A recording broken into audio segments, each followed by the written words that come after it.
Hola, bienvenidos a un nuevo capítulo del programa Más Conocimiento de Campus TV de la Universidad de Talca. En esta temporada estamos entrevistando a investigadoras de nuestra corporación. Hoy conversaremos con la profesora Sandra Alvear de la Facultad de Economía y Negocios de nuestra universidad. Ella se especializa en el ámbito de la gestión en salud. Acompáñanos.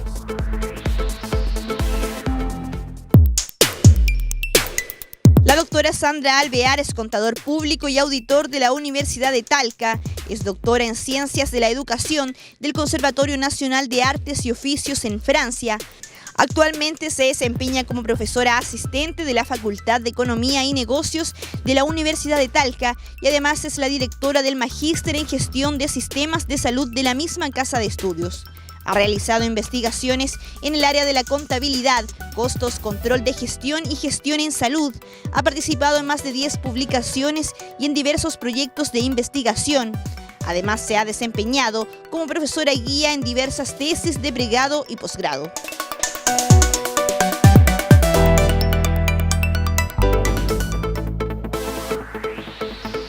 Estamos conversando con la profesora Sandra Alvear de la Facultad de Economía y Negocios de nuestra universidad.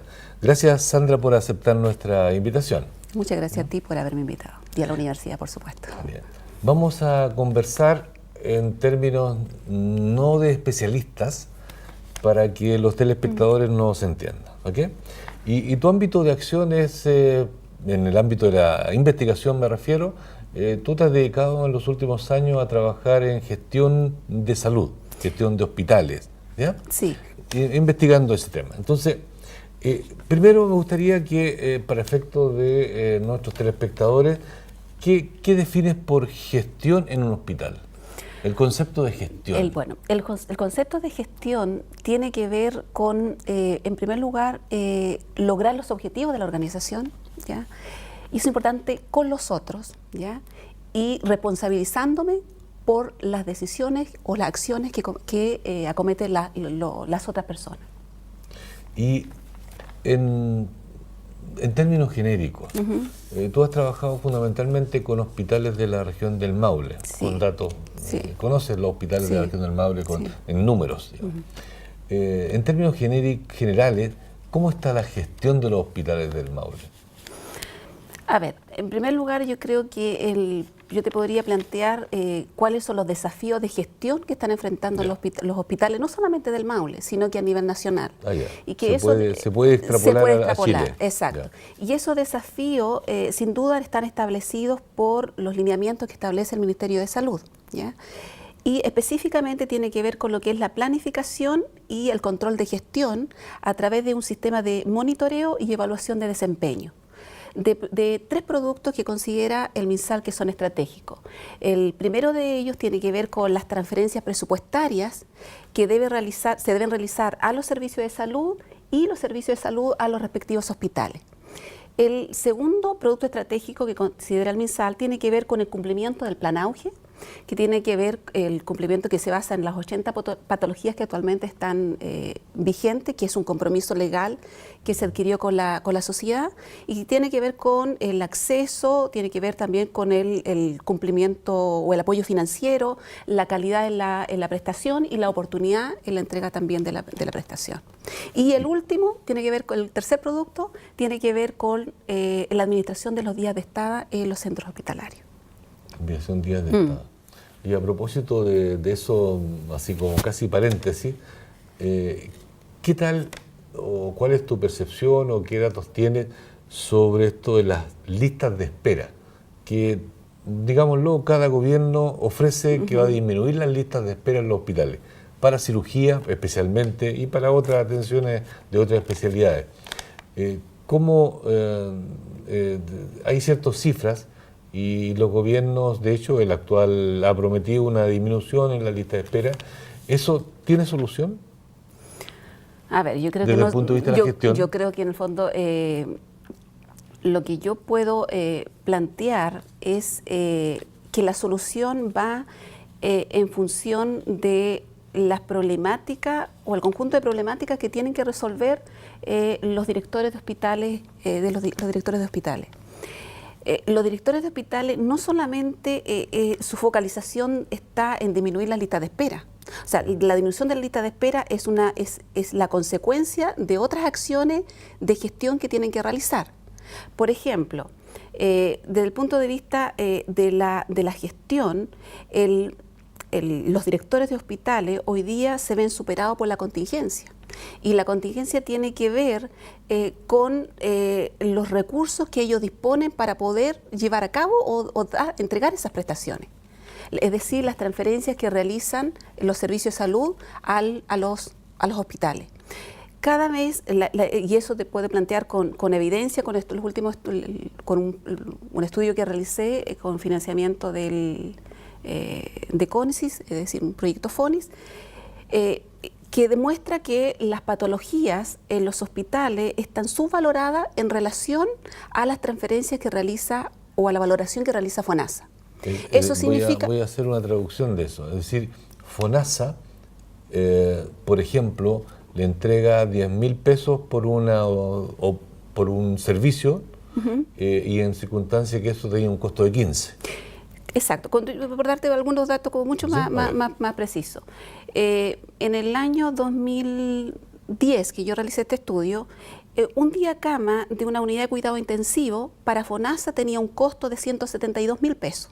Ese era el valor que transfería a los hospitales por cada día cama. Ahora, sin hacer ninguna diferencia el tipo de patología que ahí estaba presente, o sea, un paciente séptico, un paciente cardiovascular, neurológico, no se hace ninguna diferencia. Nuestro estudio nos mostró o muestra que ese costo está subvalorado en relación al costo real que efectivamente... ¿De qué magnitud es la diferencia? Entre un 20 y un 45%. 20 y 45%. ¿Por qué digo un 20 y un 45%? Sí, hay un rango, porque el estudio nosotros lo hicimos identificando o haciendo la diferencia entre los distintos tipos de patologías. Por lo tanto, va entre 230 y 350.000 pesos aproximadamente el costo de un día cama en un hospital. En este caso en una UCI. En una unidad de cuidado intensivo. Entonces, sin duda, nuevamente vuelvo a decir, o sea, los directores de los hospitales tienen que disminuir esa lista de espera, estoy viendo, pero pensando o haciéndolo en función de los recursos que ellos tienen, que están sobrevalorados en función de los recursos reales que efectivamente ellos cuentan para poder dar la atención al servicio. Adicionalmente, tienen que enfrentar las burocracias del sistema, del sistema propiamente tal, del sistema público. Es decir... A propósito de que el director de hospital, entiendo que siempre es un médico. Puede que no siempre, pero en 90 y algo %. De lo que tú has conocido... dado que la formación no es de un gestor del médico, de médico, ¿eso de alguna manera afecta o tiene asesores que le permiten salvar ese problema de gestión? Yo creo que en el fondo el médico es el representante del hospital frente a la sociedad. Pero en realidad, sin duda, el trabajo del director del hospital está acompañado de un equipo multidisciplinario y siempre hay profesionales del área de la gestión, ingenieros comerciales, ingenieros civiles industriales, yo he observado contador público y auditor. Por lo tanto, no es el médico el que solamente el que tiene que resolver el problema. ¿Tú crees que no es un problema de gestión? ¿Tú crees que es un problema de recursos que le pasa el ministerio, FONASA y finalmente al hospital? Es un problema, primero, de recursos. Ese es uno de los grandes problemas. Ahora, porque bueno, para poder planificar, para poder controlar, hay que planificar, ¿ya? Y para planificar, ¿verdad? Los directores de hospitales tendrían que tener información para poder planificar. Y ahí viene la segunda debilidad. Los sistemas de información de los hospitales actualmente se basan en el registro retrospectivo de los datos. Por lo tanto, la información para efecto de la toma de decisiones no está oportunamente disponible. Entonces, ese es un segundo elemento que hoy día también es un desafío para los directores, en general para los hospitales a nivel país. Entonces, ahí viene, yo encuentro que es como una paradoja, porque el MinSal siempre habla en términos de gestión de los últimos desafíos que se está hablando de gestión. Hoy día se está hablando mucho de sistemas de control de gestión, cuadro de mando integral, etcétera. Pero yo, para poder implementar esos instrumentos, esa herramienta, necesito tener lo básico, que son los sistemas de información. Si no tengo la base, los buenos sistemas de información en línea, ¿verdad?, que me entreguen información oportuna y fidedigna, difícilmente puedo realizar un buen control de la gestión. Y a propósito de eso, ¿existe políticas, existe la intención de mejorar, de tener estrategias que mejoren la gestión en los hospitales a futuro? Yo creo que... ¿Existe el lineamiento al respecto?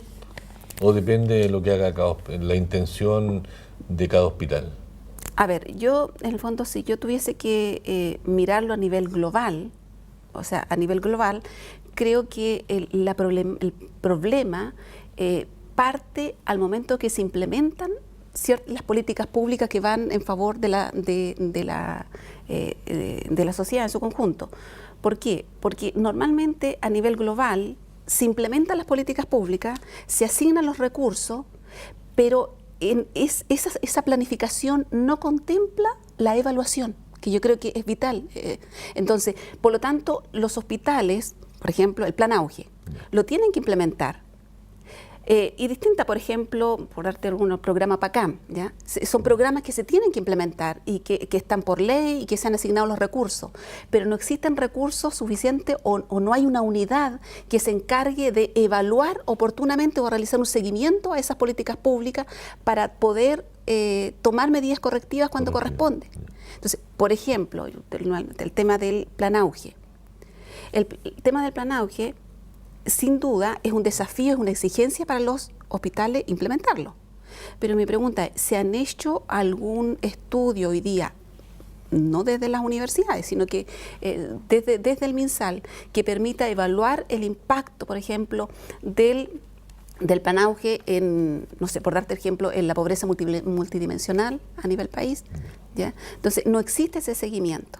Entonces, quizás en el fondo, cada vez que se implemente una política pública, no solamente los recursos deben estar asignados para implementar la política pública, sino también para evaluar la política pública, y que eso sea, por ejemplo, a través de un fondo que lo administre una unidad de investigación como CONICYT, y las instituciones, las universidades pueden acceder a esos recursos para poder hacer un seguimiento y una evaluación a esas políticas públicas. Así, resumiendo desde el punto de vista casi teórico, digamos, casi una clase, ¿no? ¿Cuáles serían las fases de una buena gestión? Tú planteaste planificación. Pero, o sea, para poder gestionar, sí, es esencial planificar. O sea, es lo básico. O sea, ¿cuáles serían en la fase de una lógica? Si estuviese bien hecho, ¿cuáles son las etapas que hay que cumplir? Lo primero es planificar. Ya. Para planificar, yo tengo que tener presente los elementos internos de la organización, ¿ya? Como también los elementos externos, ¿verdad? Entonces, interno tiene que ver con los recursos que dispongo, ¿verdad? Tanto humanos como financieros, ¿verdad? Que lo que se llama fortalezas y debilidades. Exacto. Y del punto de vista externo, bueno, del punto de vista es clave hoy día tener muy claro el perfil epidemiológico, los cambios a nivel demográfico que estamos sufriendo como sociedad. Dejemos eso para el segundo bloque, lo de los cambios. Pero teníamos planificación. Sí, luego viene la implementar. Luego definición de estrategia. ¿Ya? Las estrategias son los caminos de acción, porque yo tengo un punto de partida. Cuando yo planifico, identifico un punto de partida. Es como decir, el barco está en el puerto. Bueno, pero tengo que definir a qué puerto quiere llegar ese barco. Y las estrategias serían los distintos caminos que yo puedo tomar, que ese barco puede tomar. Entonces, bueno, los distintos caminos, ¿verdad?, son las estrategias. Entonces, defino la estrategia, luego implemento esa estrategia y enseguida viene el seguimiento, ¿verdad?, a los resultados que tienen que ver con los resultados esperados de esa estrategia. Y ahí viene el sistema de control de gestión, ¿ya?, que tiene que evaluar el impacto de la estrategia y hacer un seguimiento a las estrategias, ¿ya? Ahora, esto teniendo presente de que existe una estructura organizacional dada y que la estrategia, ¿verdad?, sigue esa estructura organizacional. O sea, eso también es importante tenerlo presente. Bien. Vamos a hacer una breve pausa. Estamos conversando con la profesora Sandra Alvear de la Facultad de Economía y Negocios. Esperemos.